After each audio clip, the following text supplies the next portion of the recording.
24 अवतार तो ठाकुर जी के हैं ही हैं, ये 25वां अवतार जो अर्चा अवतार है ये ठाकुर जी ने क्यों धारण किया?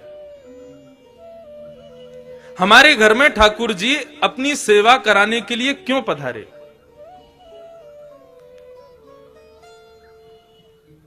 इसके पीछे एक बहुत सुंदर भाव है, सावधानी से सुनिएगा। पूज्य गुरुदेव भी बैठे, उनसे भी निवेदन। दास के मन में ठाकुर जी की सेवा करते हुए एक भाव आया, तो मेरी इच्छा हुई कि मैं उस भाव को कहूं कि ठाकुर जी सबके यहां सेवा कराने के लिए हर घर में क्यों विराज रहे हैं? आप पूरे नाथ द्वारा को देख लो, हर घर में ठाकुर जी का चित्रपट ही सही विराज रहा होगा। वृंदावन तो प्रसिद्ध है, घर घर तुलसी ठाकुर सेवा, दर्शन गोविंद जी को, अलीरी मोहे लागे वृंदावन नी को। क्यों विराज रहे हैं ठाकुर जी हम सबके घर में? देखो, हम लोग जब वैकुंठ जाएंगे तो है, कोई रोक तो रहा नहीं हमको। एक ना एक दिन सबको जाना है वहां पर। तो यदा कदा हमारे द्वारा किए गए कृत्य के कारण यदि हमें कभी वैकुंठ के अलावा भी लोगों का दर्शन करना पड़ गया, मानो जैसे नरक का दर्शन हो गया या स्वर्ग का दर्शन करना पड़ गया, और उस पश्चात वहां पर बताया गया तुमने ये अपराध किया था इसलिए तुमको ये करना पड़ा, तो हम ठाकुर जी से शिकायत करने लग जाएंगे। प्रभु आपकी इतनी अर्चना करते हैं, इतनी सेवा करते हैं, इतनी पूजा करते हैं, इतना आपका नाम गुणगान करते हैं, उसके बाद भी हमारे जीवन में दुख, उसके बाद भी हमारे जीवन में कष्ट, उसके बाद भी हमारे जीवन में कभी सुख की अनुभूति नहीं, और उसके बाद भी जब हम संसार छोड़ के आए तो नरक का दर्शन। शिकायतें दुनिया भर की हम ठाकुर जी से करने लग जाएंगे। आपने ये नहीं किया, ये नहीं किया, ये नहीं किया, हम ठाकुर जी से शिकायतें करेंगे।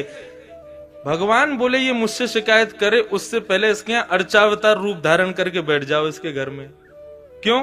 बोले कभी ना कभी ये भी तो अपराध करेगा, सर्दी में कभी मुझे ठंडे जल से नहला देगा, भयंकर सर्दी में कभी मुझे हो सकता है पतला वस्त्र पहना दे, मुझे ठंडी लगे उससे,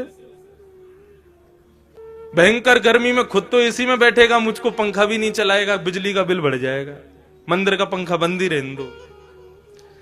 ये सारे अपराध ये करेगा मेरे साथ में, लेकिन मैं कभी शिकायत नहीं करूंगा। क्यों?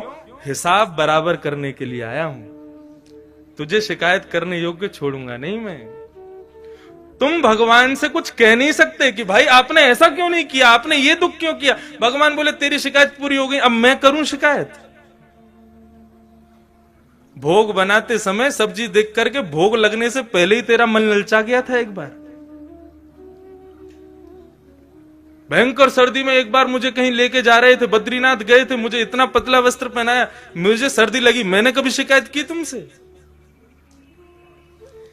तो मनुष्य की जितनी भी शिकायतें हैं उनका हिसाब बराबर हो जाए, उसके लिए ठाकुर जी अर्चावतार लेके आए कि आप ठाकुर जी से कुछ कह ना सको। यदि आपने कहा तो फिर ठाकुर जी कहेंगे।